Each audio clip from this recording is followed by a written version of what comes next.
नमस्कार दोस्तों, आप सभी का स्वागत है टारगेट विद नीतीश में।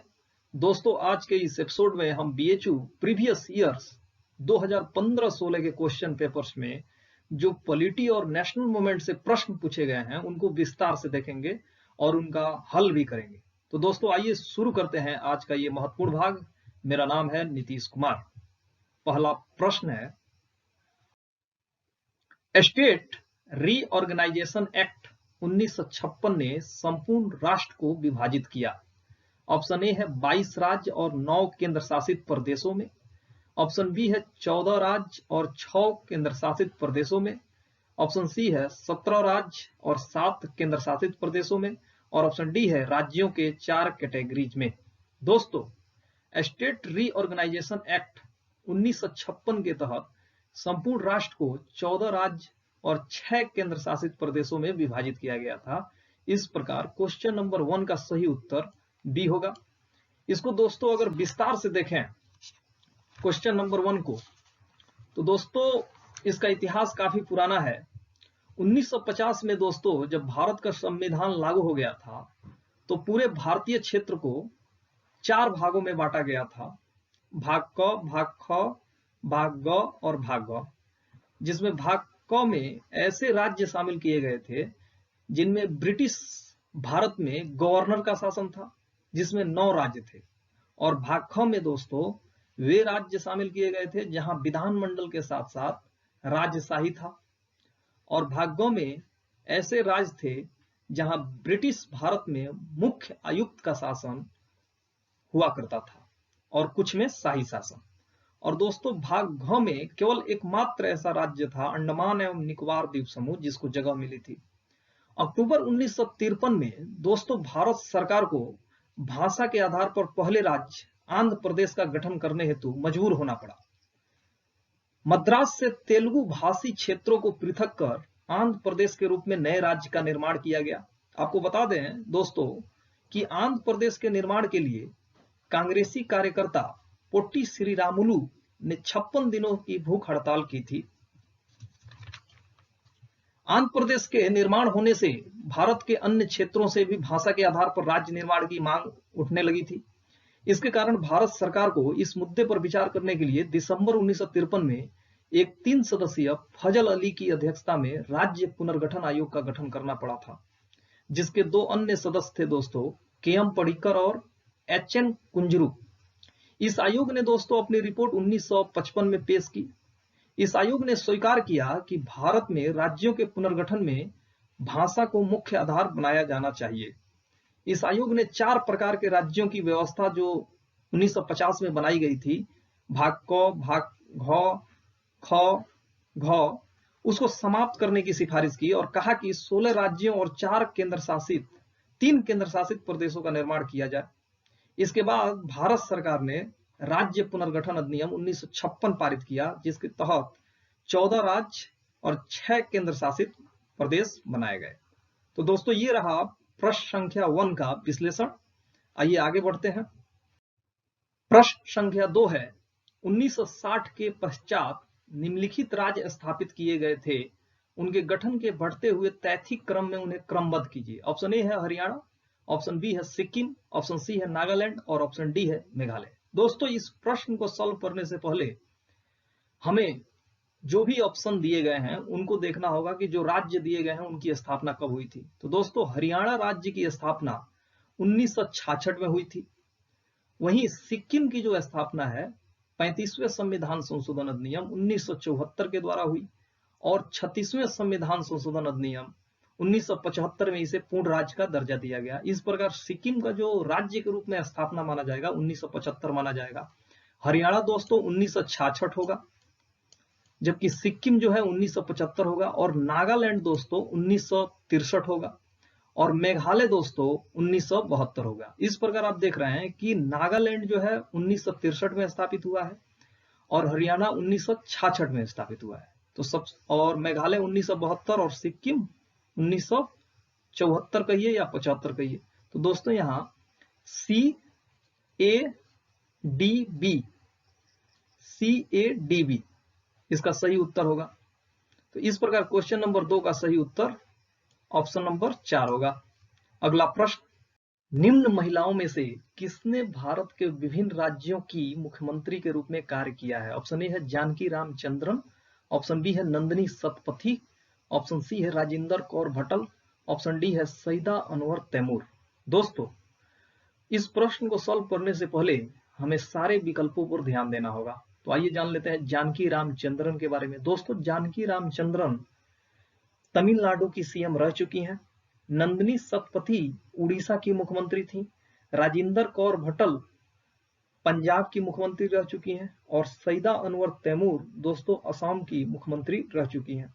और दोस्तों, सईदा अनवर तैमूर के नाम से एक और रिकॉर्ड है कि वो भारत की किसी भी राज्य में प्रथम महिला मुस्लिम मुख्यमंत्री होने का उन्हें गौरव प्राप्त है। तो दोस्तों, यहां देख रहे हैं कि क्वेश्चन नंबर 3 में चारों जो महिलाओं को नाम दिया गया है वे चारों मुख्यमंत्री रह चुकी हैं अलग अलग राज्य में। तो इस प्रकार क्वेश्चन नंबर 3 का सही उत्तर ऑप्शन नंबर 4 होगा। दोस्तों, इसमें ऑप्शन नंबर आप एक सी जोड़ लीजिए, वो छूट गया है। अगला प्रश्न, उपराष्ट्रपति के ऑफिस को भरा जाना चाहिए। ऑप्शन ए है 6 माह के अंदर, ऑप्शन बी है 3 माह के अंदर, ऑप्शन सी है 4 माह के अंदर और ऑप्शन डी है 8 माह के अंदर। दोस्तों, जब भारतीय संविधान का आर्टिकल 68 आप पढ़ेंगे तो उसमें स्पष्ट लिखा हुआ है कि जो उपराष्ट्रपति का अगर पद खाली होता है तो पदावधि समाप्त होने से पहले भर दिया जाएगा। अगर किसी स्थिति में उपराष्ट्रपति की मृत्यु हो जाती है या वह रिजाइन दे देते हैं तो इस स्थिति में जितना जल्दी संभव हो सके उतना जल्दी जो है राष्ट्रपति का पद भर दिया जाना चाहिए।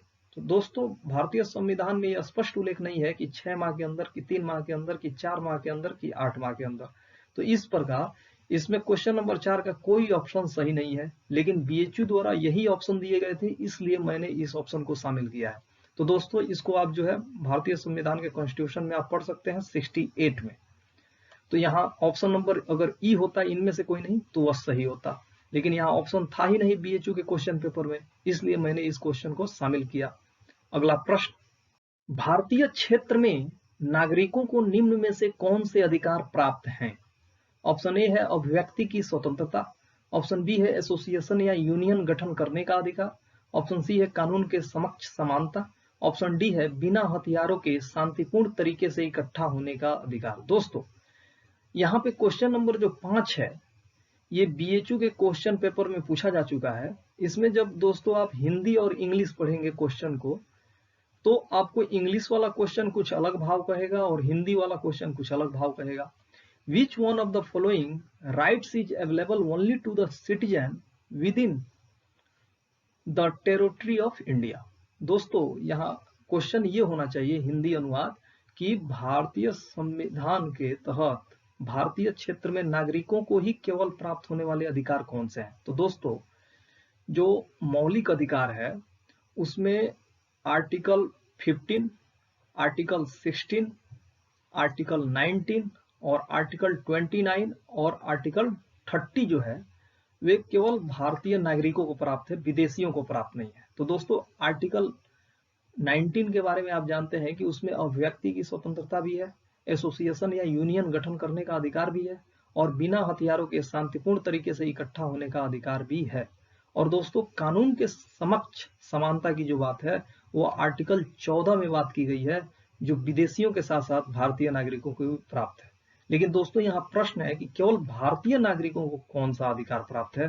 तो यहाँ ऑप्शन नंबर ए प्राप्त है, ऑप्शन नंबर बी प्राप्त है और ऑप्शन नंबर डी प्राप्त है। इस प्रकार क्वेश्चन नंबर 5 का सही उत्तर हो जाएगा A B D, option number 3। अगला प्रश्न, भारत में पहली पूर्ण जनगणना हुई थी। ऑप्शन ए है 1872 ईस्वी में, ऑप्शन बी है 1881 ईस्वी में, ऑप्शन सी है 1891 ईस्वी में और ऑप्शन डी है 1901 ईस्वी में। दोस्तों, जैसा कि आप जानते हैं कि लॉर्ड मेयो के शासनकाल में सर्वप्रथम भारत में जनगणना 1872 ईस्वी में हुई थी। लेकिन दोस्तों, ये जनगणना सीमित क्षेत्रों में हुई थी और 1881 ईस्वी में लॉर्ड रिपन के समय में भारत में, संपूर्ण भारत में जो जनगणना कराई गई और ये नियमित जनगणना है। तब से जो है प्रत्येक 10 वर्षों पर जनगणना होती है। इस प्रकार क्वेश्चन नंबर 6 का सही उत्तर बी होगा। अगला प्रश्न, निम्नलिखित का सही क्रम क्या है? ऑप्शन ए है खिलाफत आंदोलन, ऑप्शन बी है मिंटो मार्ले सुधार, ऑप्शन सी है साइमन कमीशन का बहिष्कार। दोस्तों, जैसा कि आप जानते हैं कि खिलाफत आंदोलन जो है 1919-20 के दौरान चला था और मिंटो मार्ले सुधार 1909 में चला था और साइमन कमीशन का बहिष्कार जो है 1928 में हुआ था। इस प्रकार दोस्तों आप देख रहे हैं कि जो इन घटनाओं के होने का सही क्रम है वह है BAC। इस प्रकार क्वेश्चन नंबर 7 का सही उत्तर ऑप्शन नंबर 2 होगा BAC। यंग बंगाल आंदोलन का नेता था। ऑप्शन ए है द्वारकानाथ टैगोर, ऑप्शन बी है चंद्रशेखर देव, ऑप्शन सी है ईश्वर चंद्र विद्यासागर और ऑप्शन डी है हेनरी विवियन डेरोजियो। दोस्तों, यंग बंगाल आंदोलन का नेता हेनरी विवियन डेरोजियो था। इस प्रकार क्वेश्चन नंबर 8 का सही उत्तर डी होगा। दोस्तों, यंग बंगाल क्या है आखिर में? दोस्तों, यंग बंगाल यह कलकत्ता के हिंदू कॉलेज से उभरने वाले उन छात्रों का समूह था जो स्वतंत्र विचारों का समर्थक थे। यंग बंगाल के जो समर्थक थे आंदोलन के, उन्हें डेरोजियंस भी कहा जाता है क्योंकि ये लोग हिंदू कॉलेज के fire brand teacher Henry Vivian Derozio के अनुयायी थे।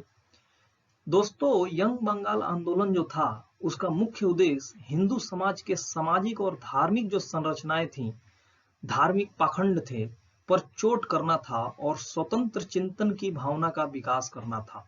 अगला प्रश्न, मार्ले मिंटो सुधार का उद्देश्य था। ऑप्शन ए है भारतीयों के लिए अधिराज्य का दर्जा देना, ऑप्शन बी है मुस्लिम के लिए पृथक निर्वाचन मंडल, ऑप्शन सी है सरकार विरोधी तत्वों से निपटने के लिए सरकार को स्पेशल शक्ति और ऑप्शन डी है शिक्षा का पूर्ण विकास। दोस्तों, अक्टूबर 1906 में आगा खां के नेतृत्व में एक मुस्लिम प्रतिनिधि मंडल, जिसे शिमला प्रतिनिधि मंडल भी कहा जाता है, यह प्रतिनिधि मंडल लॉर्ड मिंटो से मिला और मांग किया कि मुसलमानों के लिए पृथक निर्वाचन प्रणाली की व्यवस्था की जाए तथा मुसलमानों को उनकी जनसंख्या के अनुपात में प्रतिनिधित्व दिया जाए।